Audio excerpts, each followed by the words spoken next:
आता पाहूयात आपण ब्रेन जिमचे फायदे. व्यायाम काय आहेत, कसे करायचे हे आपण बोललो इंट्रोडक्शनमध्ये. आता बघूयात फायदे. पहिला फायदा, मुलांची बौद्धिक क्षमता 5% 100% वाढते. मेमरी कॅपॅसिटी वाढते. जसं दोन्ही मेंदूचं कोऑर्डिनेशन चालू होतं, लॉंग टर्म मेमरीमध्ये बऱ्याच गोष्टी जायला चालू होतात की ज्याच्यामुळं मुलांची लॉंग टर्म मेमरी वाढते. लक्षात राहण्याचं प्रमाण खूप चांगल्या पद्धतीनं वाढतं.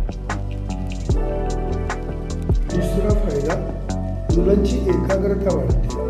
दोन्ही मेंदू जेव्हा एकत्र काम करायला लागतात त्यामुळे मुलांची एकाग्रता 100% इम्प्रूव्ह होते.